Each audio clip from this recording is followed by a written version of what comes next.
ஆமா. தேங்க்ஸ் தலைவா.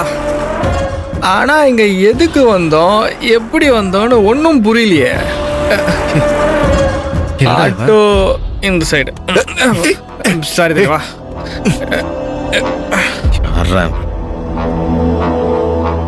மாப்பிள பயங்கர மப்ள இருக்கான்டாம. டேய் வந்த வேலையை பாடுறான்னா.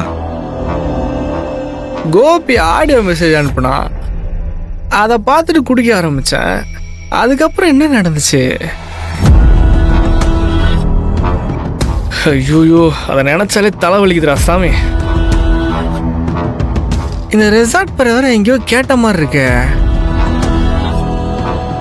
கோபி அனுப்புன மெசேஜ் இன்னொரு வாட்டி கேட்டு பார்ப்போமா?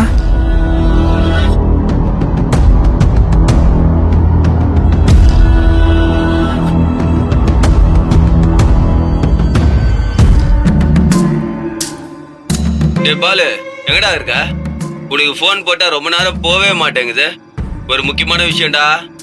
தனம் எனக்கு போன் பண்ணா, ஆனந்திக்கு நாளைக்கு காலைல நிச்சயதார்த்தமா. உன்னை என்னையும் தனம் கிளம்பி வர சொன்னா. நீ எங்க இருந்தாலும் எனக்கு போன் பண்றா.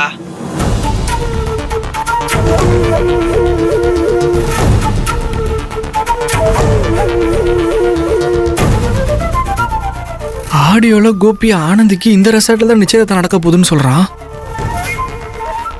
ஆனா நான் ஏன் இங்க வந்தேன், எப்படி வந்தேன், ஒண்ணுமே புரியலையே.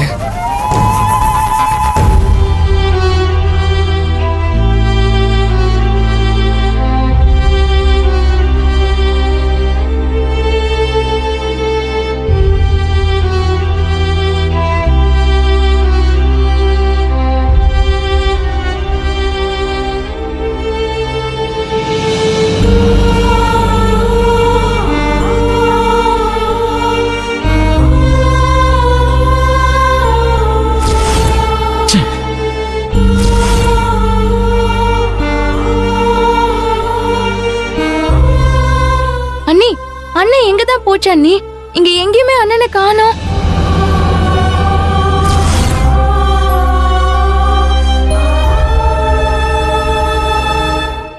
ரேவதி, உன் அண்ணன் அங்க உட்கார்ந்திருக்காரு பாரு.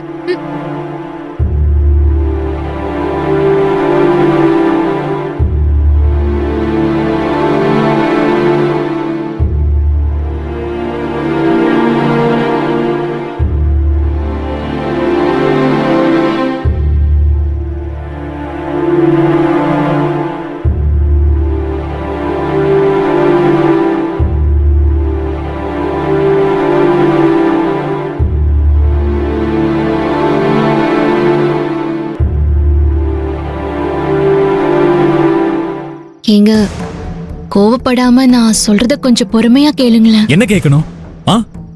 என்ன கேட்கணும்? ஏன் குடும்பம் ஏன் குடும்பம்னு உங்க எல்லாரும் எவ்வளவு முக்கியமா நினைச்சிட்டு இருக்கேன் தெரியுமா? ஆனா நீங்க எல்லாருமா சேர்ந்து இவ்வளவு பெரிய உண்மை என்கிட்ட சொல்லாம மறைச்சிட்டீங்களே. இதுக்கப்புறம் நீ சொல்றதுக்கும் நான் கேட்கறதுக்கும் என்ன இருக்கு? என்ன இருக்கு? இந்த உலகத்துல ஒருத்தன் ஏமாறவே கூடாத இடம் எது தெரியுமா? அவனோட வீடுதான். அப்படி ஒரு வேளை அவன் வீடே அவனை ஏமாத்துதுன்னா அவன் தப்பானவனா இருக்கான்னு அர்த்தம். நான் தப்பானவனா ஆகுது? சொல்லு ரேவதி, நான் தப்பானவனா? உன் அண்ணன் தப்பானவனா? இல்ல, நீ தப்பானவன் இல்ல. இல்ல, நான் தப்பானவன் தான். அதனால்தான் என் தங்கச்சி பத்தின உண்மையை யாரோ சொல்லி கேட்க வேண்டிய நிலைமையில நான் இருக்கேன். ஏங்க இப்படி பேசுறீங்க? உங்ககிட்ட ரோஹிணி காலேஜுக்கு போய் படிக்கிற விஷயத்த சொல்லாம மறைச்சது தப்புதாங்க. எங்க தப்புதான். இதுல உங்க தப்புன்னு எதுவுமே இல்ல. மன்னிச்சிருங்க. உங்ககிட்ட நான் கேக்குறதெல்லாம் ஒன்னே ஒண்ணுதாங்க. எங்க மேல இருக்கிற கோவத்துல ரோஹிணிய படிக்க கூடாதுன்னு மட்டும் சொல்லிடாதீங்க. அவளோட படிப்பை மட்டும் நிறுத்திடாதீங்க. ரோஹிணிக்கு நம்ம படிப்பை கொடுக்கறது அவளுக்கு தைரியத்தை, நம்பிக்கைய, நல்ல ஒரு எதிர்காலத்தை கொடுக்கறதுக்கு சமங்க. இப்போ இருட்டுல தட்டு தடு மாதிரி போயிட்டு இருக்கிறப்போ திடீர்னு ஒரு வெளிச்சம் கிடைச்சா எவ்வளவு நல்லா இருக்கும். ரோஹிணியோட வாழ்க்கைக்கு அப்படி ஒரு வெளிச்சமா இந்த படிப்பு இருக்குங்க.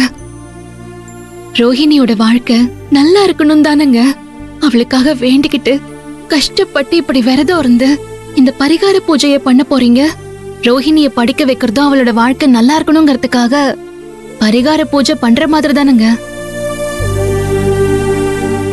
ரோஹிணியோட படிப்பை மட்டும் நிறுத்திடாதீங்க. உங்க ஏய், ஆதிரு. கால விழுந்து என்ன பண்ற நீ? ரோஹிணி வாழ்க்கையோட கனவும் லட்சியமும் படிப்பா மட்டும்தாங்க இருந்துச்சு. படிக்கணுங்கிற ஆசையோட ரோஹிணி நம்ம வீட்ல முடங்கி கிடக்கிறத என்னால பார்த்துட்டு சும்மா இருக்க முடியலங்க. அதனாலதான் உங்ககிட்ட சொல்லாம நான் அவளை காலேஜ்ல சேர்த்து படிக்க வச்சேன். அவ படிக்கிறது தப்புன்னு நினைச்சீங்கன்னா அதுக்கான தண்டனையை எனக்கு கொடுங்க. ரோஹிணியோட படிப்பை மட்டும் நிறுத்திடாதீங்க. என்ன பேசுற ஆதிரு? நீ என்ன புரிஞ்சு வச்சுக்கிறது இவ்வளவுதானா? நான் சிக்கனவாதி கஞ்சன்லாம் ஒண்ணும் கிடையாது ஆதிரு.